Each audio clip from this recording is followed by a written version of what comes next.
But I want to welcome everybody. Thank you so much for joining us tonight. My name is Danny Jensen. I am the programs chair for the Los Angeles City Historical Society. And thank you so much for joining us. We're really excited for our guest tonight, Britton Gustafson. We're going to have an excellent talk. Going to be exploring Los Angeles's successful campaign against the plague epidemic of 1924. And really looking forward to that. So glad you could join. Just wanted to give you all just a little heads up on some things that are coming up, and we hope that you can join us for those as well. If you aren't already a member, definitely encourage you to join. I'll drop the link in there, and we're also doing a bit of a promotion for history lovers, being that tomorrow is Valentine's Day. So if you know someone in your life who would enjoy the gift of history and wants to become a member, you can gift them that. We have our special on our dual membership. So I'll share that in the chat shortly. So that's something that really, helps us to continue doing what we're doing. Of course, these webinars as well as our in-person events. There's also plenty of great perks that come along with the membership, one of which is the tours of the LA City Archives. So Mike Holland, our vice president, who is also the city archivist, gives a fantastic tour of the city archives. If you haven't done it, or if it's been a while, highly recommend it. It's just a fascinating look at our history, and you get a chance to see maps and documents from over the years and centuries, and it's a really wonderful tour, and that is just for members. So gotta join. So that, as well as other in-person events, we last year had a number of wonderful events, including the tour of Clifton's, which recently reopened, and we're hoping we can get another tour in there. That was really popular one that sold out, and so hopefully we can do that. We also did tour of the African American Firefighters Museum, which was great, and then just kind of looking ahead, we'll be doing more of those types of in-person tours, as well as our Marie Northrop lecture series. So our next series there at the Central Library is going to be on April 6th, and that is going to be with author Todd LaRue, who just came out with the book Also on View, Unique and Unexpected Museums of Greater Los Angeles. So looking at some of the really fun, off the beaten path museums, and highlighting those. So that'll be a really fun talk in person at the Central Library. And we also will be at the LA Times Festival of Books later in April, then April 26th and 27th. We'll have a table there. So hopefully you come down and see us for that.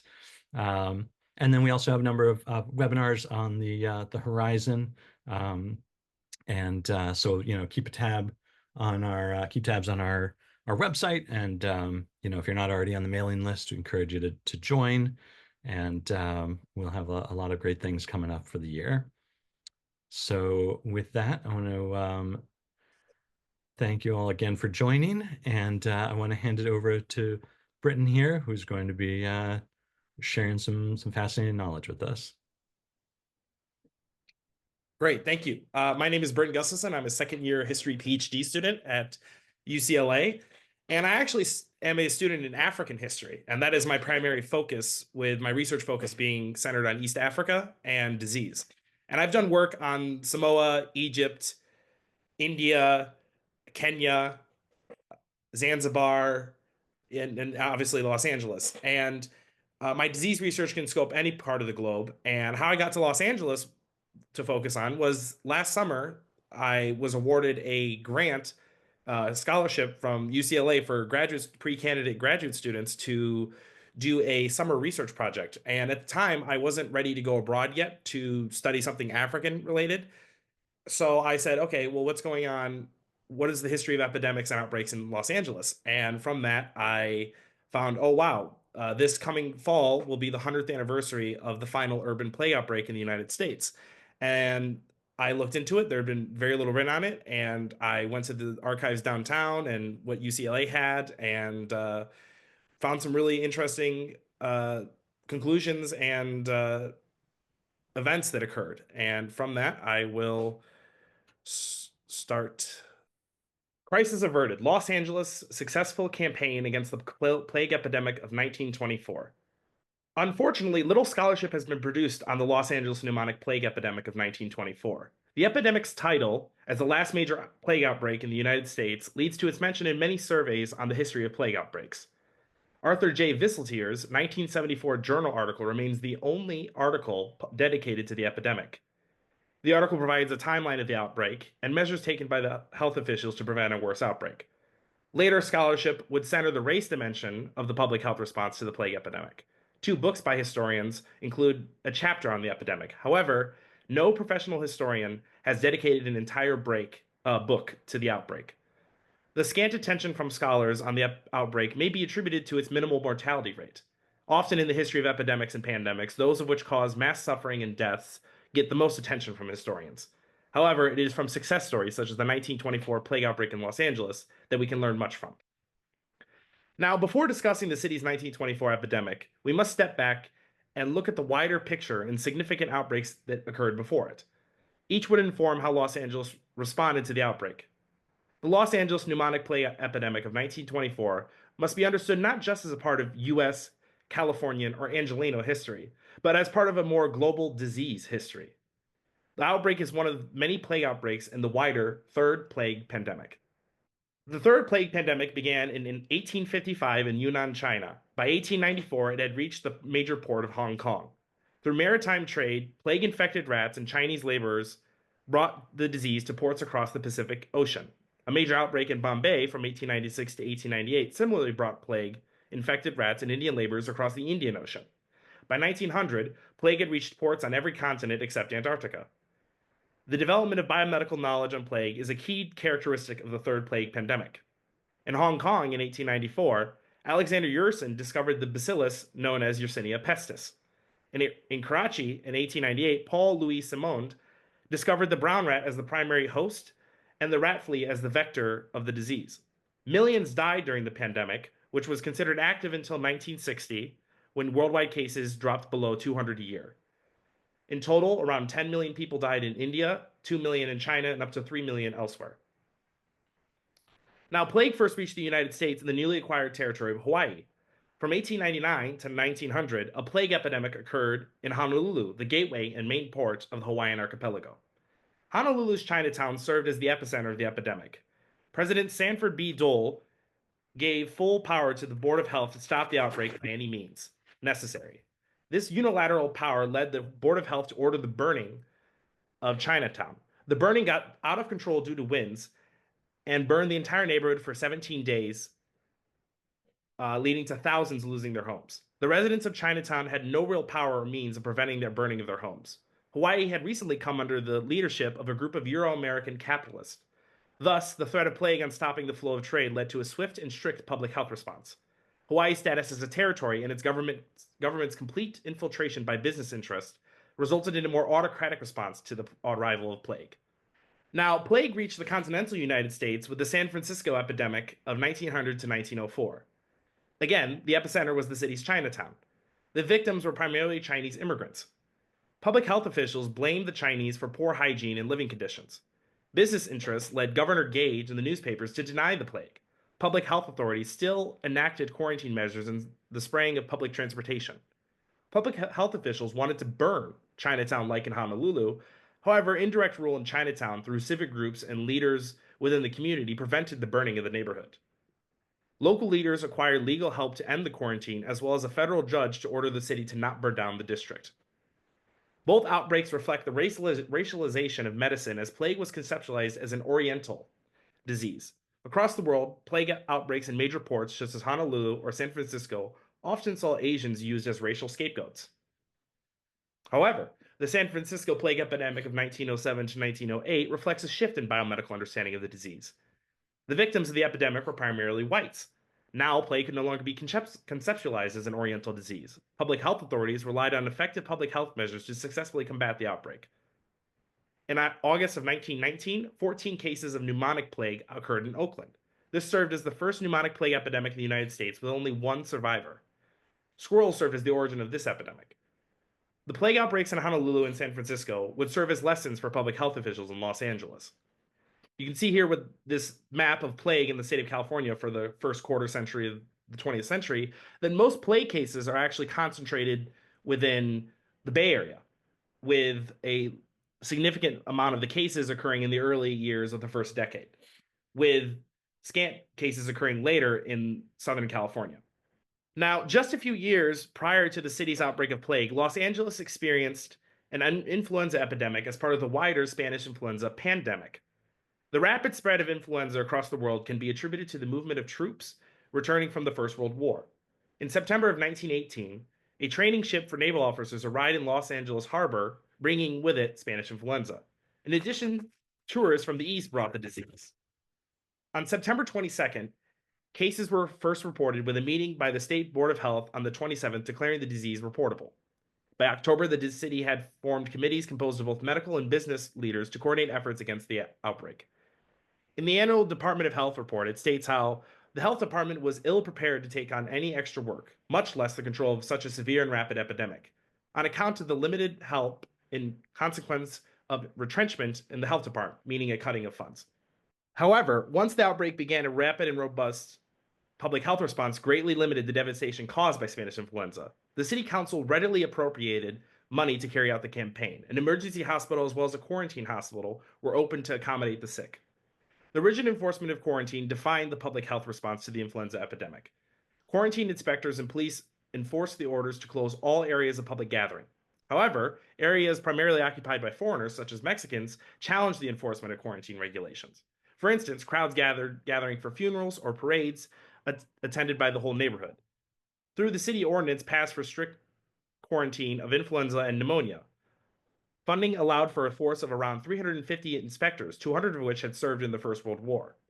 The city was divided into 100 districts with 10 overall territories overseen by a captain who reported to the central office. Key in effective quarantine is the cooperation of those under said quarantine. The Department of Health ordered quarantine inspectors to be polite, run errands, and groceries for their districts. The success of the quarantine can largely be attributed to the support from the public as well as cooperation from newspapers. An effective educational campaign consisting of billboards and thousands of cards and ledgers also helped with ensuring cooperation. While advisory committees composed of both medical and business leaders, with advisory committees composed of both medical and business leaders, an effective public health response was possible due to cooperation from both parties. Chief Quarantine Inspector Martin W. Kimmick emphasized that throughout the epidemic, the department sought at all times to bring about the least possible interference with business, but at no time was financial loss placed above public welfare. Altogether, 57,744 cases were reported, with a morbidity rate of 96.22 per thousand.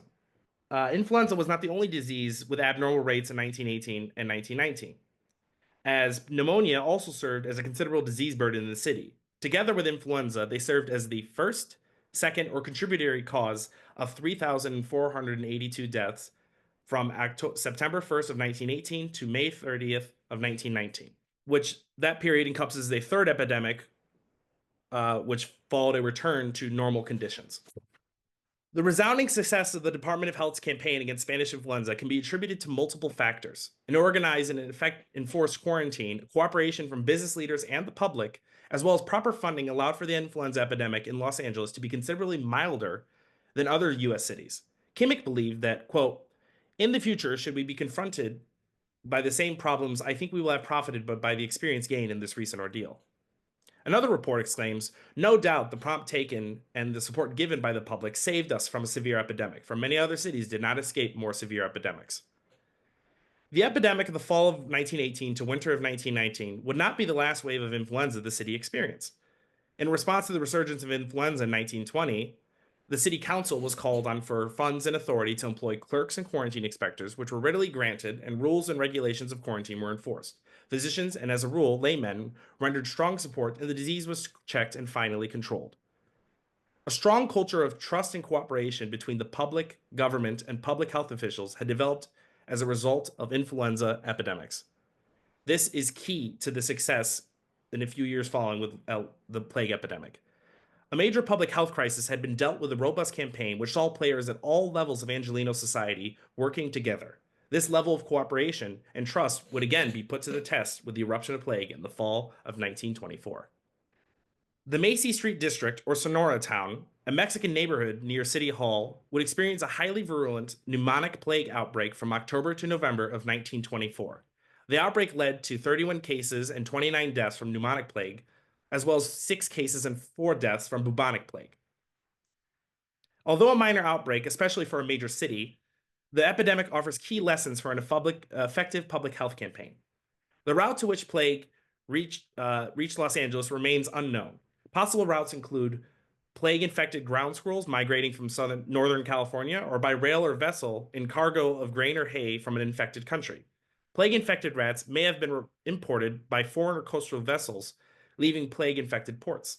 Now, the Macy Street district, where plague arose, consisted of conditions favorable to rats. Encircled by industrial buildings, the Mexican families who lived in the area worked in surrounding industrial plants or on the railroads. The homes existed in dilapidated and worn out conditions. Behind the homes, shacks out of scrap material served as bunkhouses. Overcrowding and unsanitary living conditions defined the region. The plague outbreak would see more than 1,000 old houses and shacks in the region being condemned and demolished. So over here we have the two on the right are for Los Angeles, where for the Mexican area and the neighborhood where the plague outbreak occurred, and then the one on the left would be areas around the Mexican neighborhood that were also put under quarantine and rat proofing and other parts of the campaign. Now, to give a timeline of what happened, in October of 1924, the residents of a Mexican household in the Macy Street district all became ill. After an illness of 4 days, the wife, Lucina Samarano, died on October 19th, 1924.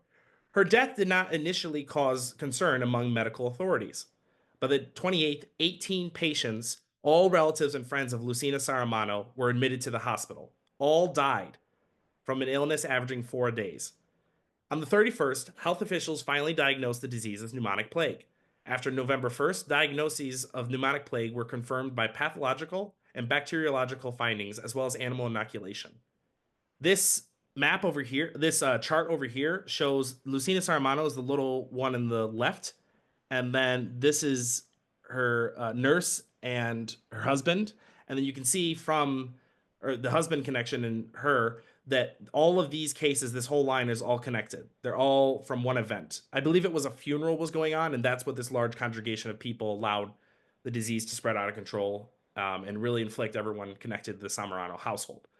And if it's shaded, means they recovered. If it didn't, that means they died. And you see a few scant other cases, including bubonic cases, but you can see almost all of the cases are confined to this family and household.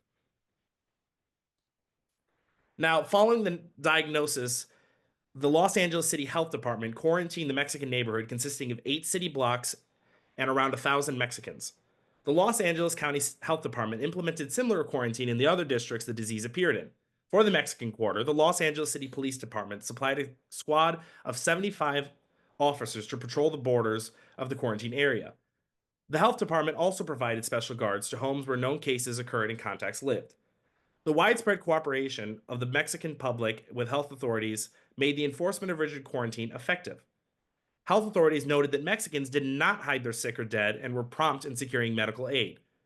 Being a largely Catholic group, they also called a priest. The authority and trust in the Catholic Church among Mexicans meant their support of the quarantine was critical. With cooperation from the Board of Charities, a priest and social worker spoke Spanish and calmed the nerves of those within the quarantine districts. The Catholic Church also informed health authorities of all cases of illness among the community. The last case developed on November 6th, with the quarantine lifted a week later on the 13th. And what's interesting is that the primary group that was impacted by this Mexicans acted completely different from how Asian communities had acted in Honolulu and the Bay Area, as they were not as willing to report to health officials and actually would keep dead bodies around and not immediately bury them or have them taken to a morgue, which would obviously make the conditions for plague much worse.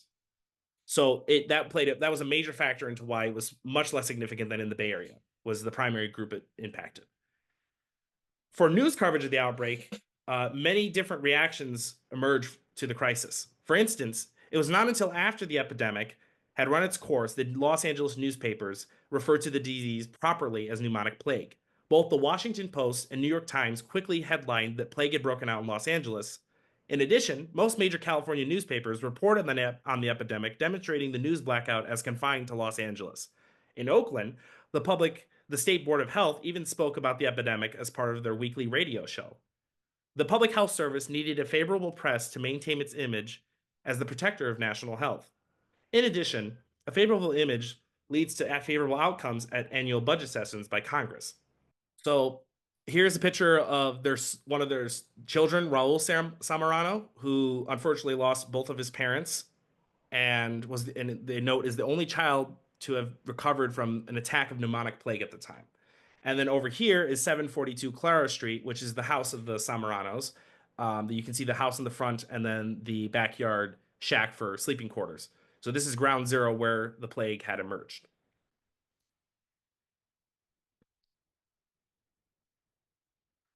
Now, the public health response was multifaceted and can be defined most importantly by its horizontal multilateral approach. Cooperation proved critical not only in the maintenance of quarantine, but in effectively enforcing all measures related to plague eradication. On November 3rd, the mayor's office held a meeting with different stakeholders to discuss plague control. Beyond health representatives on the city, state, and federal level, local publishers, members of the board of directors of the Chamber of Commerce, and businessmen also attended. Following the meeting, the Los Angeles Chamber of Commerce appointed a committee to secure funds for the campaign. The city council passed a budget of $250,000 for the period November 1st, 1924 to July 1st of 1925. The council also pledged $500,000 for the fiscal year July 1st, 1925 to June 30th, 1926. The committee also convinced the council to create a rodent control department. The Chamber of Commerce would also create a health and sanitation committee made up of health officers, physicians, city editors, local publishers, businessmen, and charity and school organizations. The Health and Sanitation Committee of the Chamber of Commerce would meet regularly once a week to discuss progress and appoint subcommittees to investigate and make recommendations for certain phases. Committee members frequently inspected laboratory and field operations, as well as securing the cooperation of the public. Instead of a unilateral top-down response, health authorities employed a horizontal, multilateral approach to eradicate plague. The Health and Sanitation Committee of the Chamber of Commerce agreed upon a robust plan of operations. Beyond rigid quarantine measures, the committee also decreed the hospitalization of contacts with pneumonic cases and all other forms of illness found in quarantine areas. All unknown cases of death were to be examined. The committee also established a bacteriological laboratory devoted to examining rodent and human plague. Public health officers collected and tagged all rats, mice, and squirrels to trace where infected rodents lived. In addition, a dedicated force of men for widespread rodent trapping, poisoning, and rat-proofing of buildings was established. Sanitary measures planned include the disinfection of districts by oil spray, disposal of garbage, and separation of rats from their food supply. The robust rodent eradication campaign can be credited with playing a pivotal role in successfully eradicating plague in Los Angeles. The campaign continued beyond the lifting of quarantine into the first half of the year 1925. Public health authorities placed countless traps and poison bait to kill rodents. Rodent extermination operations were divided into Los Angeles, San Pedro, Vernon, and the Los Angeles County Health Department. Quantitatively, Los Angeles operations saw the most actions completed. Public health authorities exterminated 144,777 rats, with 190 found infected with plague. Besides rats, 27,297 mice and 31,697 squirrels were exterminated, with 7 plague-infected squirrels found. For all 4 areas of operation, a total of 270,204 rodents consisting of 181,759 rats, 36,625 mice, and 51,820 squirrels were exterminated. In addition, health authorities found in total 265 plague-infected rats. Beyond extermination, the rodent eradication campaign consisted of several other measures. This disinfection of buildings, as well as the rat proofing, either by elevation or concrete, occurred. Neighborhoods were cleaned with trash removal and even the destruction of buildings and homes. The health department established a plague laboratory which allowed the examination of rodents for plague. From November 1924 to June of 1925, 110,034 rats were examined, with 158 being infected for a ratio of 1 over 702. And it plus 20,061 squirrels were examined, with 5 being infected for a ratio of 1 over 4,012. The inspection of rodents at the plague laboratory allowed public health officials to map the distribution and origins of plague. On November 11th, 1924, the first plague-infected rat was proven at the lab, occurring at the tail end of the actual epidemic itself. The specimen was found 2 blocks from the first human case. In January of 1925, plague-infected ground squirrels were proven in Los Angeles City and County territory. Infected squirrels taken from hog ranches also coincide from where plague-infected rats were found, suggesting cross-species contamination. Repeated investigation failed to establish a connection between human plague cases and ground squirrels.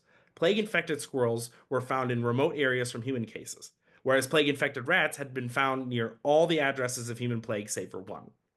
Another major factor of the public health response would be the focus on the port of Los Angeles, which remained central throughout the city's response to the plague. Initially, most rat trapping and proofing operations took place in the harbor and not the Macy Street district. Fears over a potential outbreak in the port, abiding to international treaties on sanitation, as well as protecting shipping, all made the harbor district a top priority. This attention by public health authorities demonstrates ulterior motives to eliminating plague from Los Angeles. The city's prosperity in the 1920s, thanks to emerging industries, tourism, and a new harbor, wouldn't be inhibited should plague take hold. Thus, much of the efforts in rodent eradication focused on the city's gateway to the rest of the world, the harbor. The Los Angeles pneumonic plague epidemic of 1924 served as the final urban plague outbreak and major epizootic in the United States. The epidemic occurred in October and November of 1924, with 2 more cases in January of 1925. The outbreak resulted in 31 cases of pneumonic plague with 29 deaths, as well as 6 cases of bubonic plague and 4 deaths. The Macy Street district of Sonora Town, a Mexican neighborhood, served as the epicenter of the outbreak, with Mexican migrants making up the majority of cases. A rat epizootic and poor living conditions resulted in the plague spreading to humans. The pneumonic strain of the plague, being more virulent, quickly spread throughout the neighborhood. A robust public health intervention, including housing reforms and a rodent eradication program, prevented the outbreak from engulfing the rest of the city. City, county, state, and federal authorities worked together even amidst bureaucratic disagreements. The outbreak has been largely written through a U.S. and Angelino perspective. However, it must be understood as part of the wider Third Plague pandemic. To close, I'd like to read a quote from the 1920 annual LA Health Department report. It is as wise and essential to prepare against the entrance of disease as it is to prepare against military invasion. But when suggestions or requests are made to spend a sum of money in preparing to save lives and the health of the community by sanitary measures, procrastination is the ruling spirit, and all sorts of delays and obstructions are made until some dire disaster has proven to the most ignorant that some actions must be taken. Thank you. Thank you so much, Britton. That was great. Excellent. So yeah, just a reminder, if folks have questions, I encourage you to use the Q&A section. If you have any issues with that, feel free to use the chat. But it looks like we have a question here from Tiffany. Where was the scrapbook of photos found, and what was its origin or source? Right. Okay. So most of the photos in my presentation actually come from this book, which is I can't believe I found it. It was in the like our UCLA's reserve library where they go to dump old books that no one checks out. And this is the actual final report that was published 100 years ago. And inside of it are all it's huge, and it's got all the photos in the front. It's got really helpful maps and stats where I pull my numbers from, and that's where a lot of them came from. And there also are some other ones that I pulled from online digital archives of photographs.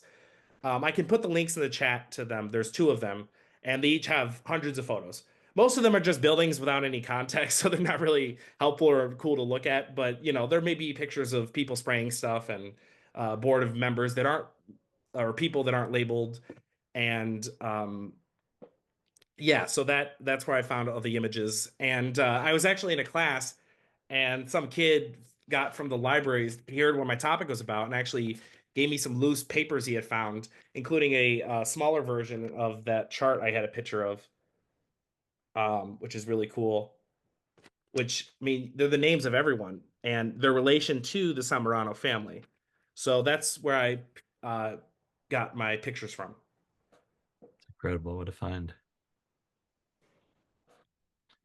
The next question is, were any businesses closed as a result of the quarantine? Like closed permanently afterwards or closed during the outbreak? We get a clarification. I would maybe suspect as just sort of part of it, because I think you had mentioned residential areas, but or the homes, but Right, yeah. I believe so, but they tried to sort of have a degree of normalcy within the quarantine districts. So they would run, the inspectors would run errands and attend to the needs of the people within the districts. But they didn't shut everything. They didn't completely shut things down. They tried to have a degree of normalcy, but I'm unsure of how many businesses closed afterwards from it and never recovered. But the fact that business leaders were major stakeholders and part of the response made sure that economic interest didn't get out of control. So, overseeing the plague response itself. So, yeah, hope that answers it. yeah, they did clarify that during the outbreak. The next question from Ed Call. Were any of the local LA County universities involved in the challenges of fighting the spreading of the plagues? And thanks for the great presentation. Yeah, thank you. I'm not that I'm aware of. I did find a UCLA professor at the time who said, "Oh, those who made a racist comment about Mexicans and how they lead to plague, allowing to it erupt." So, the I didn't touch on it that much because it was other historians have done a lot of work on it. They've written chapters and books about it, but the racial dimension of the Mexicans was also a part of the response. It wasn't like they weren't being mistreated, and I'm sure there was mistreatment and racism. But I've only, that's the like thing I've heard is that a professor made a comment about the people inflicted with it, but I did not see any involvement of UCLA, USC, or any other university. Yeah, did it seem like somewhat in general the racialization was sort of not as pronounced perhaps as the sort of the Bay Area? Yeah, I mean, it's like the racialization of the earlier epidemics with Asians was a lot of it was pure racism, but it was also out of frustration with the lack of cooperation with the Asian communities and refusal to hand over dead bodies. And initially, plague was thought of as an Asian disease, and some people thought these were ridiculous. We're like, oh, well, white people have a good diet, so they can't get plague or other diseases, which is just ridiculous. But yeah. Understand.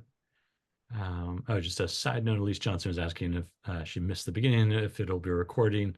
The recording will be available. So yeah, we'll be sharing that. I'll send that out next week to everybody registered, and it'll be available on our blog as well. So if you registered, if you missed part of it or missed all of it, you'll get an email with that, and it'll be on our YouTube page as well. Um, Mark Dowling asking, uh, many buildings were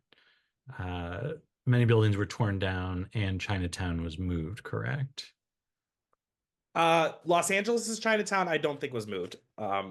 It the the Macy Street district, which was a residential area surrounded by the industrial output that they many of them worked in, that was completely walled off, and the police and the inspectors just like surrounded it and infiltrated it. And they actually turned one of the churches into a temporary hospital and lab within.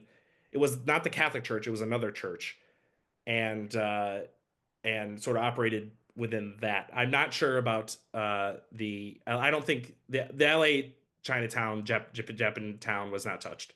Yeah. not it wasn't until later and they wanted to build Union Station there that Yeah. they tore down Chinatown. Yeah.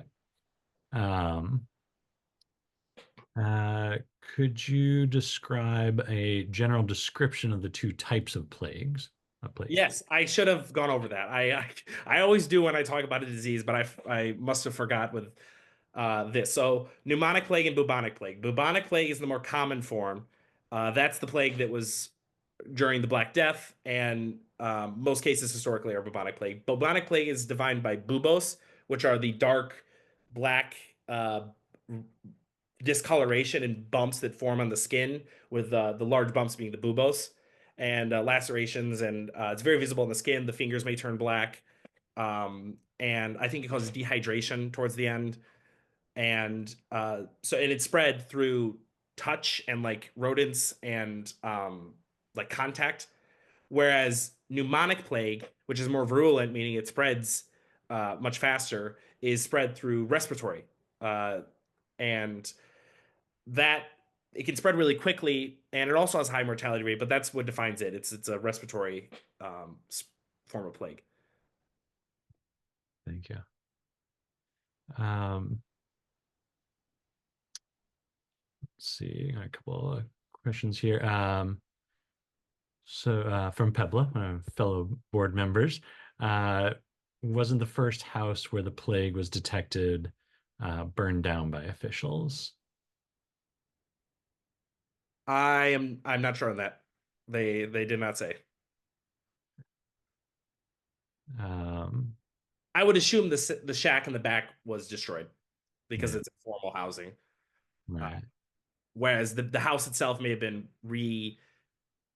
reconstructed in, like, for instance, if there were cracks at the bottom of the baseline of a building, they would fill it in with concrete so that rats couldn't get in. I Or see. they put boards up to block holes so the rats can't crawl in. So they might have done that to the house. Right. But I'm sure the shack in the back was probably destroyed. Yeah. I have a comment from Victor, living on Panay Island now after leaving Los Angeles after 70 years. We have 5 outdoor cats and 0 rodents, um, which is interesting. Yeah, I don't know if there was any like usage of cats at the time. I know that's like, historically there has been instances where, Yeah, they didn't mention it. Um, but also the role of cats in plague prevention is also a little overstated. For instance, in the Black Death, um, some people believe that there was a mass killing of cats in the decades preceding the outbreak, and that's been hotly debated. And there were occurrences of cat killing because a pope apparently called for it, but it wasn't very widespread. And also, cats can get plague. hmm, So if they were around the rats ingesting them, they would get plague. right, Um, 100%. So I think they also debunked the that it was Nosferatu that caused the plague as well. yeah, Uh, it's a good movie. from Tom, were there cultural reasons behind the populations in Chinatown wanting to keep the bodies, I guess, in the Bay Area? I was curious about that, or Yes, um, entirely. That's exactly why. Yeah, I'm not sure the details of why Asian communities were less likely to hand over bodies quickly, and yeah, I'm not sure why, but it is a cultural practice. So the process of mourning and uh, of a person, it must be different, and like the separation of a family member or friend from was frowned upon, and the Chinatowns tend to be more insular as communities, so they're much more tightly knit. I'm not saying the Macy Street district wasn't either, but it was like directly integrated within the industrial area. And that's, I mean, part of the reason there was such a quick response was because, I mean, it happened right outside of City Hall. I mean, when I went to the city archives, which are near City Hall, it was like, I'm not far from where it happened. So if you want to type in 742 Clara Street on Google Maps and see what that looks like, maybe it's still there. no. Um, Interesting. Yeah, and I also had thought too. I wondered about like sort of sort of reluctance to disclose based on not wanting to be sort of stigmatized further or sort of Yeah, yeah, that's probably, yeah. um, Or fear of getting burned down. losing your entire home, like they had saw happened in Honolulu, and which fortunately did not happen in San Francisco, but was definitely a possibility. Right. Um, if there's a photo of terrible living conditions for a black man living in a shack. Did the plague cause the city to change codes in relation to how people could live? I'm in the final report. They don't mention any like legislation that was passed to prevent further outbreaks and housing reform. Uh, I don't think there was a like afterwards response. I wouldn't be surprised if the public health department didn't try to push that. But no, as far as I know. Um, Another question. Did you research any death records that stated plague as cause of death? Which I think you were mentioning on that list that you found as stated as cause of death.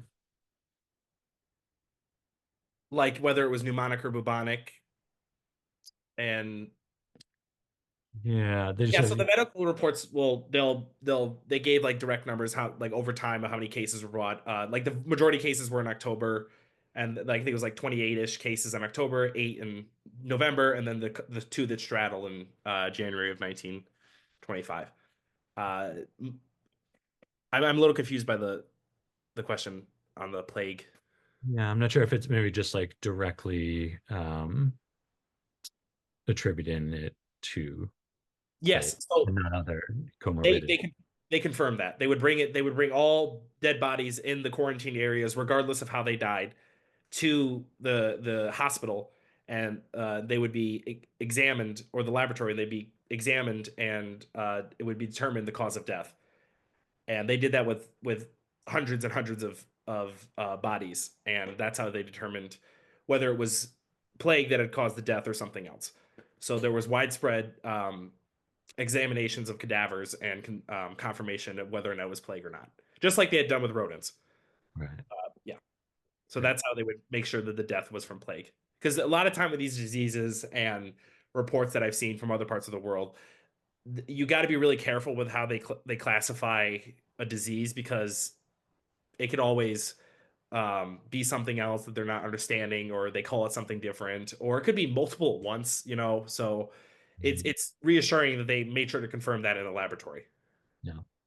Colleen Fliedner, who is going to be giving another webinar coming up, said, I wrote the book about the history of the county poor farm, which evolved into Rancho Los Amigos Hospital and now a rehab center. Um, they had a quote pest house for diseases like smallpox and consumption. Were the non-white people with contagious diseases kept in their homes or special hospitals, or were they allowed to go to the Los Angeles hospital, which is now part of USC? Yeah, they had a hospital within the quarantine district that they would send people to that had illness or came in contact with people that were ill, whether it was plague or something else, within the quarantine area. And then they would also send people to a hospital outside of the quarantine district. Okay, And I think the hospital that was in the district was actually the church that was transformed. right, right.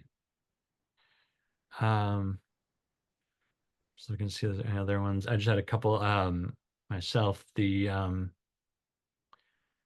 you read anything about or find anything as far as what prompted sort of the heightened focus on the rodent eradication that may not have necessarily, or it may or may not have played a role in outbreaks elsewhere, like in San Francisco? They did do rodent trapping and killing in the Bay Area, but it was never as extensive as it was in Los Angeles. And I think the reason why it was so robust and they killed over 250,000 rodents is because they wanted to ensure that plague could not recur and come back and make itself endemic to the region by like nestling itself up in the highlands with the up in the mountains with the hog ranches, or around the port.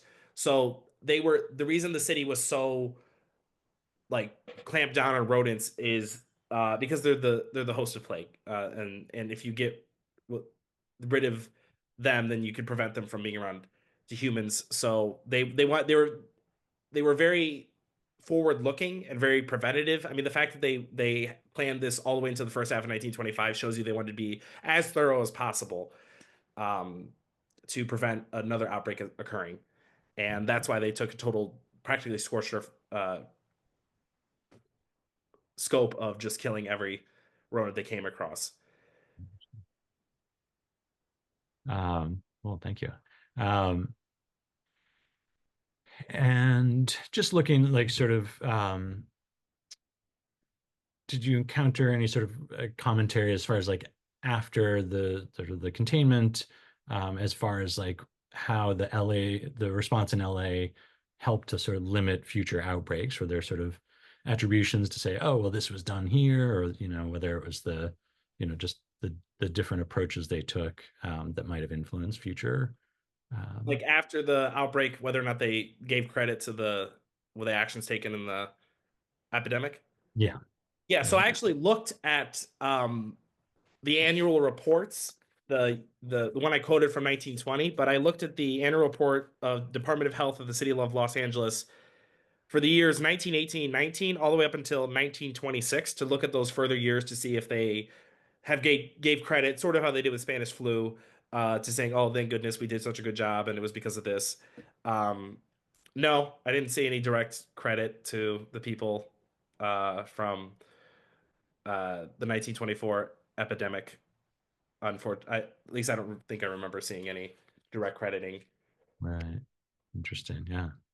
Perhaps, yeah, like you were saying in the beginning too, it's sort of less uh, sort of attention paid to the successful efforts, sometimes.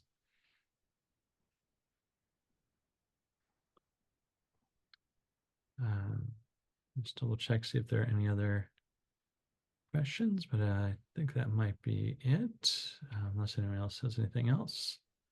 Yeah, plague is still around. A lot of people don't think it's gone, but there's still, you get an occasional case emerging in the western United States, which is where plague foci are endemic. And today, 75% of plague cases actually occur in Madagascar. And the endemic foci in East Africa, the region I study, is also a place where plague has erupted since 1960. Minor, very minor, not as much as in Madagascar. Which again, with Madagascar, one of the reasons why it's so bad is there's a funerary practice in amongst the Malagasy to dig up, to like yearly or seasonally dig up the dead bodies of their friends and family members that may be rotting for being there for years, digging them out and then decorate, like dressing them up and spending time with them. So being in close contact with dead bodies is not helpful. Right. That's just sort of a plague is now, and yeah, 100 years, 100 years, and you don't get much people talking about it. Maybe during when COVID was happening, people may have mentioned it. I saw a couple articles on that, but I think because it was mild, that's why it doesn't get its attention. I've noticed that all over the world. It's like if it's not bad, nobody cares. I mean, another, like the writing sample I used to get into UCLA was about the Spanish flu in the Samoan Islands, and American Samoa completely escaped. No one died because they did rigid quarantine, cooperated with the Samoan chiefs. Western Samoa, right next door, fifth of the population died, highest rate in the world.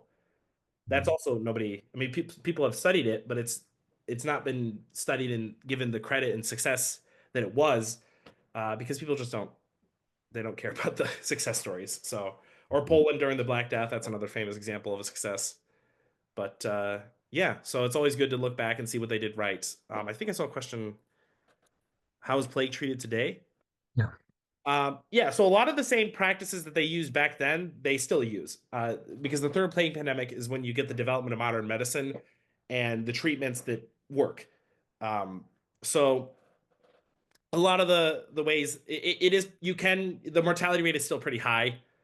But you just go to a hospital immediately, kind of like when you get rabies, and they'll treat you. Um, I'm unsure of they didn't explain it, like what exactly they do. Like, do they cut you open? Do they give you this and that? But keeping you hydrated is important because you get dehydrated, and resting. So yeah, keeping you under observation. And yeah, I'm not sure about the other, like if they do any surgery or anything like that, but yeah. And they just one more follow up here from Tom. I just noticed maybe kind of a nice way to wrap things up. But in your view, what is the role of the historian in making sure the totality of numbers does not erase the humanity of those lost? Yes, that's always something I have to deal with because the work I do heavily relies on quantitative medical reports or colonial reports. And it's very easy to look at those large numbers and think, just type the number in and I can map it out and we can trace the pattern.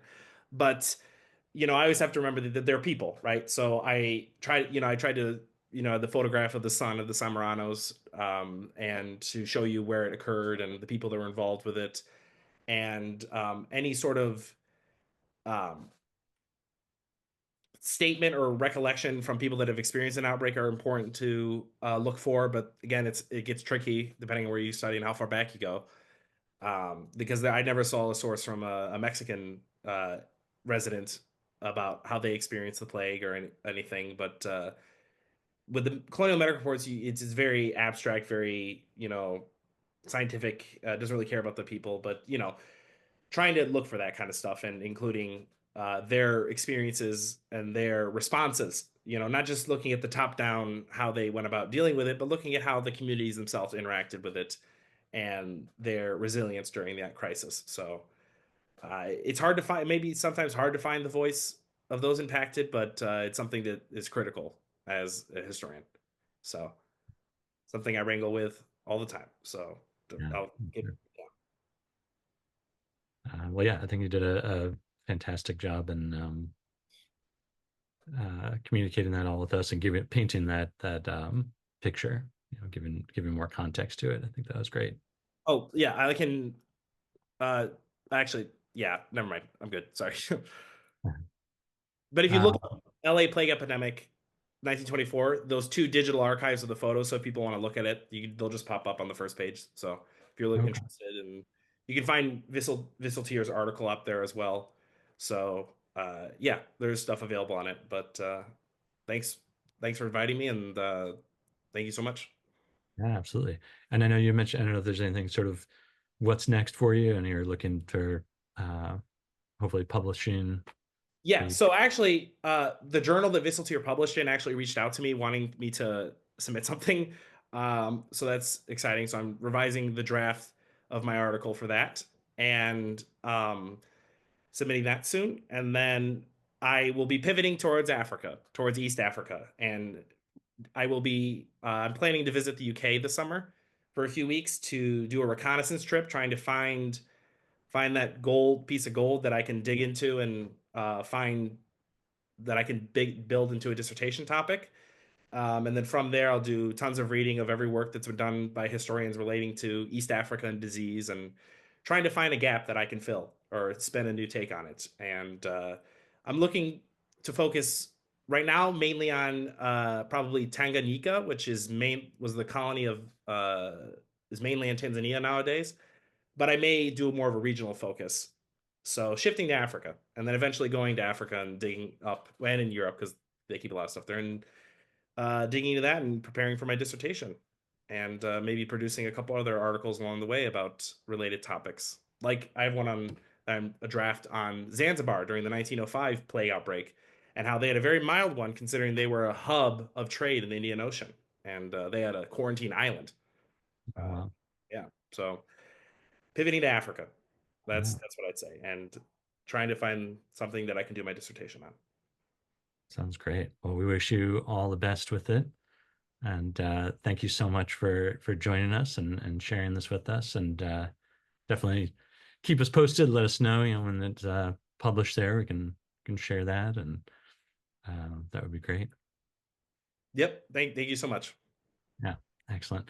And thank you everybody for joining. I will just drop our link in the box here for our homepage, just to keep tabs on our upcoming events. Be sure to check in here. And for those who aren't yet members, or if you're looking to perhaps gift a membership for Valentine's Day to your uh, favorite history lover, I'll drop that in the chat as well.